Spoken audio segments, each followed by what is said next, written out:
Habs news and game review for Montreal at Nashville. Hey everybody, I'm Rick. Welcome to Talking Habs, where you get your daily fix of Bleu Blanc Rouge. So last night, Montreal lost 4-3 in overtime to the Nashville Predators. We're going to go over that game.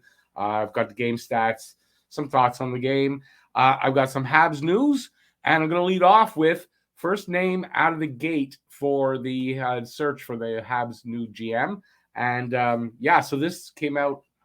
I'm hearing about it today. Let's put it that way.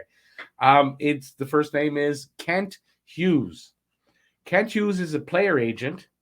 He's working out of the Boston area, so there's probably a previous connection with Jeff Gorton. He was asked if he about this, and he said he has not heard anything from the Canadiens yet, but he's the first name that's been. I don't know if it's rumor or how this name came about, but it's the first name I've heard of. So, like I said, there probably is a previous connection there with Jeff Gorton. He, though, is a born and raised Montrealer. He is fully bilingual. Now, the name's been out there just for a short time, and the French Habs fans apparently already calling it out, saying they want a Quebecois de souche, or I know that as a vrai de souche. So it won't be enough for the guy to be born and raised in Montreal. That's not going to be enough. So apparently, your family's history and ancestry has to trace back to the original French settlers of Quebec, or it's not good enough. So I don't know if there's any GM candidates out there that trace their family lines all the way that far back to the original French settlers, but apparently that's going to be the requirement because, as far as I know, Quebecois de souche, isn't that what that means? You're basically like an original French Quebecer. If I'm wrong, French people, let me know anything. So, hey, Jeff Gordon, welcome to Quebec. I've said this a couple of times now. Welcome to Quebec and the bullshit that goes on here. If the Habs think that they can bring an American executive VP in hockey ops, that's Gordon, and then try to pass off this new GM as French when he's not. And he's not. He's a Quebecer. There's no doubt, but he's not a French Quebecer. And that's going to be apparently an important distinction. So he's not vrai de souche or Quebecois de souche. And like that's really going to happen here peacefully, to have two guys that the people that are complaining about this are just going to see as, oh, they brought in two English guys. Just because the guy's born here, if he's not French, doesn't matter how he speaks the language or anything else, he's not French. And that's going to be a point of contention. I guarantee you. Watch and see. All right. So I've got some stories and some stuff on the game yesterday. And just there wasn't a lot of news coming out. But let's take a look at it might be a little all over the place, but we're going to take a look at injuries right now. Okay, so Habs injuries, the list is getting pretty long. So first, the game that we're going to talk about was Montreal at Nashville. After the game, 4-3 overtime win by Nashville. 11 seconds left in the overtime. Montreal is now 6-17-3. They picked up a point, 15 points, still seventh in the Atlantic. Nashville, 13-10-1. 27 points and third in the Central. So that was the game last night. Here's the injuries for Montreal right now. Josh Anderson out with a UBI. All I've heard is 2 to 4 weeks. That hasn't been updated in anything I've seen. Jeff Petrie, and also with a UBI, out indefinitely. Don't know when he's coming back. I hope he stays out long enough for him to get healthy. Brendan Gallagher out with COVID on a 10-day quarantine, as is Sami Niku. Joel Edmondson hits his back. So now we're seeing it's his back. It's not just undisclosed. He's on the IR. So I don't know when he's coming back. They keep saying a date, then it keeps coming and going, and he's still not back. Carey Price, it's his knee. They said meniscus. That's what he's listed at, and it's day-to-day. He's skating in a tracksuit. It's more than day-to-day. Don't expect him back like tomorrow or next week even. That's what I think. In January, possibly. That's my opinion. Paul Byron's still out with a hip. He's on the IR. Paul Byron originally should be back around next week, the week after. I have not heard an update. A lot of injuries for Montreal. and this team's kind of all over the place. Good news, you didn't see Mike Hoffman's name on there. He was back last night. He had no points. He had 6 shots on goal, 2 penalties. He looked a little bit rusty, but I mean, he'll be back in form pretty quickly, I would imagine. The PK was good last night. Let's take a look at the stats here for the PK. You know what? I'm going to wait on that. What do I got here? We got a new player. So I announced this in the pregame show last night. Everybody must know by now. The Canadiens claimed defenseman Cale Clegg off the waiver wire from the LA Kings. He is a left shot defenseman. Let me see what I got on Cale Clegg. I think right here. So he's the newest Hab. He's a puck moving defenseman with some power play ability and some offensive upside.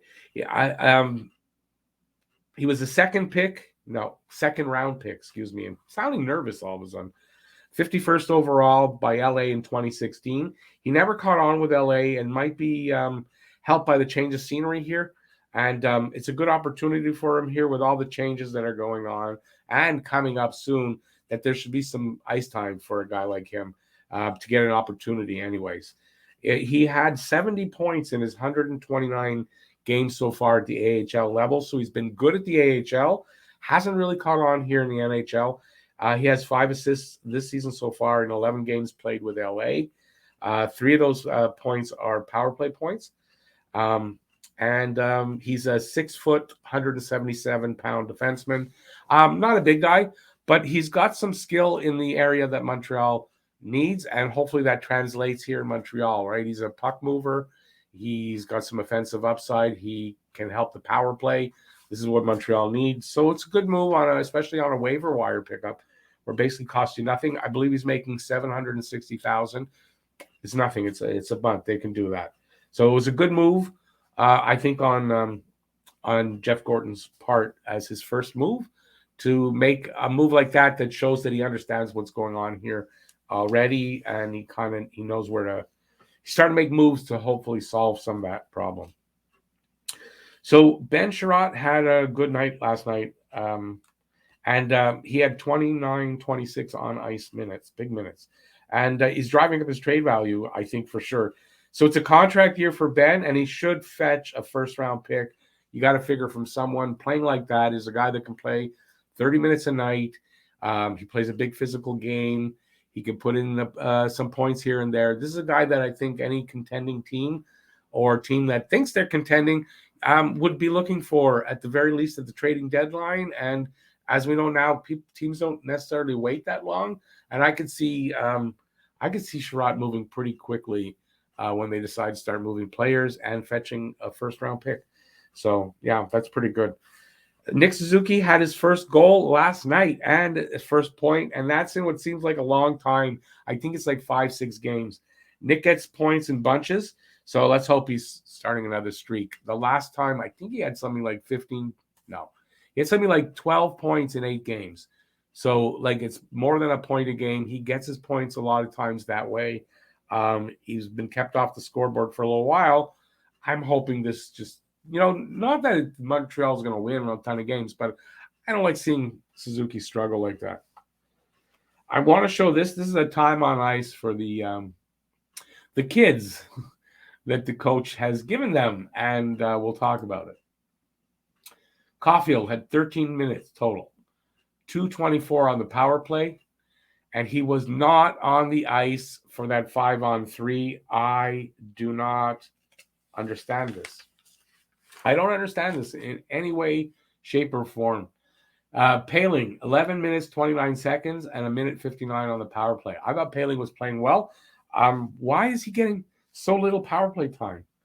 Michael Pezzetta, only 5:38. He pumped the team up a bit with that fight and making the pump-up gestures to the bench as he skated by.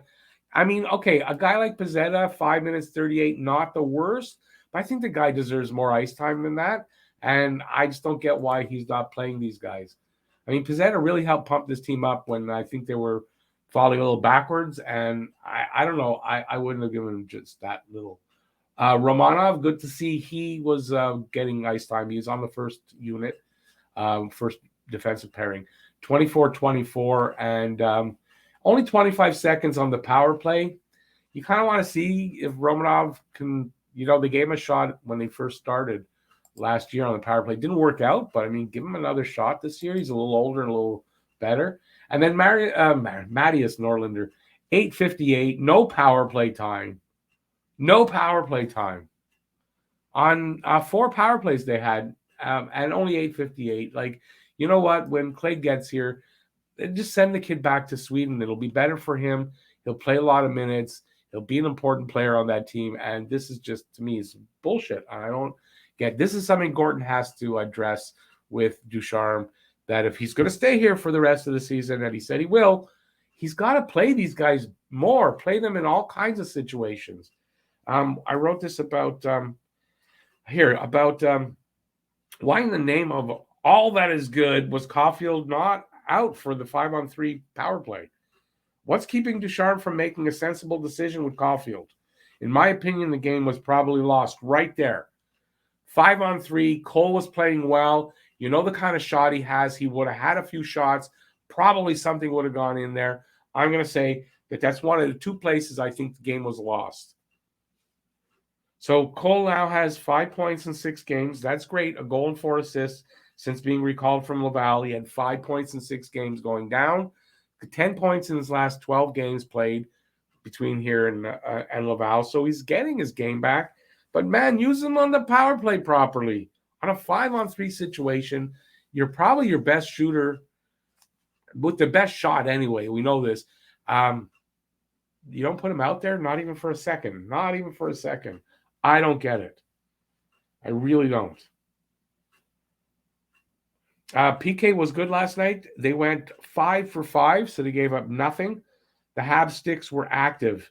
I was talking about it in the live stream. They were active. I haven't seen that in a while. They're getting in the way of the passes and shots and taking away opportunities and blocking shooting lanes and stuff like that. So it seems like it's been a while since I've seen that and really actually mentioned Montreal Canadiens active sticks. It just hasn't happened, and it seems like a while. Okay, so we were talking about this thing with Caulfield. I just wanted to catch up on my list here. I think Jeff Gorton needs to be very assertive in explaining to the coach that if he wants to stay and finish out the season, then he better I don't want to swear, play the young guys a lot more. How is playing the vets more than the kids? How's that going to help this team going forward? They're not winning this year. This year is done. It's not going to help them. It'll be a big missed opportunity if they waste this season by not giving the kids experience in all situations and play them big minutes. It'll prove invaluable down the road for all of them and help speed up the turnaround in the future. If you waste this season and these guys lose valuable minutes, valuable experience in all different kinds of situations, they got to make that up next year and the year after. It speeds up these guys' development, and I don't understand it. Gorton that's one thing he has to do is tell him, you do this or we will fire you, because what's the use of having Ducharme here in this season now, the way it is, if he's not going to play these guys properly? It's going to do nothing, and there's no reason to have him. Let's take a look at the game. Last night's game, 4-3 loss. Montreal, 23 shots on goal. Predators, 44. Virtually even in the faceoff circle. Actually, Nick Suzuki's 40% was the only guy under 50, and he brought that down. So it was 48% for Montreal, 52% for Predators. Montreal 1 for 4 on the power play. Suzuki, I think, had the power play was a snipe of a goal. And they kept the Predators off, 0 for 5 on the power play for them. 11 hits, 11 each, so it wasn't a big physical game that way. Shots on goal by period. This is where Montreal, the other opportunity that I said, that one spot I think they lost the game on. Here, the third period, 2 shots on goal. Second period had 9, but I believe if not the whole last second half of the second period, a good bulk of it, they had no shots. So it was virtually half of the game up until the overtime where they had 2 shots on goal. They had 3 in the overtime. But I think those are the 2 areas of the game last night where they lost the game. A game I was hoping they would win. They were due for a win. I don't think they're going to turn it around. I just said It's a lost season. But it would have been nice to have them win. I think that's really where they lost the game last night. I really do. Jake Allen did everything he could to keep these guys in the game. He was spectacular, made some huge saves. He was really great. And they kept him off of the 3 stars list. I'm going to give you mine. I said that. I did this. Time on ice. And I'm going to give you my 3 stars of the game, along with the scoring. First period scoring, Tolvaden gets the first goal of the game from Ekholm and Kunin. It's a deflected shot. I would say no chance on that for Allen. Second period, Suzuki with that beautiful power play snipe from Weidman and Caulfield. Caulfield with his first of 2 assists. Dvorak gets a patient, waiting for the rebound, side of the net kind of goal. I hope that's the kind of goal that can maybe set him off to. We keep saying that, but in a better direction right now from Savard and Toffoli there. It's his 5th. It was Suzuki's 5th as well. Tanner Jeannot gets his 6th from Ekholm and Carrier. And that's the second period. In the third period, Kulak with a beautiful, also a snipe. He races in, third man on the play, the trailer. Caulfield finds him, and it's just a beautiful shot and a goal. It's his first of the season. Caulfield and Toffoli with the assists. And then Kunin. I'm not giving the times anyways. Luke Kunin, whatever, gets his 4th from Johansson and Benning to tie it up, to send this game into overtime. It was a pretty good overtime, exciting, back and forth, 3 shots each. Problem was, one of the Nashville shots counted with 11 seconds left. 11.1, it says 48, but it was like 11.1 seconds left. Philip Forsberg with his 11th, Granlund and Yossi, I think it's pronounced, with the assists. And that kind of sealed the fate there of the game. But a little more Caulfield in overtime. Caulfield on that 5-on-3. Listen, if Caulfield scores on that 5-on-3, they don't go to overtime. They win in regulation more than likely. It's not 100% sure, but I mean, right? They get some more shots. So these are problems for Montreal with the coaching and with the team not getting enough shots. A lot of attempts, just nothing getting through. So they got to get better that way. 3 stars. Forsberg with the first one, Kunin with the second, and Ekholm with the third. Jake Allen, not a star in this. How is that with that performance he gave? So my 3 stars. My Habs 3 stars. Ben Sherratt, I hear the groans already, but Ben Sherratt had a pretty good game. Yeah, he was a -2. Fine. He plays big minutes, 29, 26, 259 on the power play, 704 on the PK. Ben Sherratt really picking up his game. Just stepping up. I think he deserves the 3rd star. I'm not going to shit on him for this game. Cole Caulfield, his 2 assists, I thought he was good. He was exciting to watch. Why wasn't he on that 5-on-3 power play? I don't know. A minute on that 5-on-3 power play. You don't play this kid, not even a second. Are you kidding me?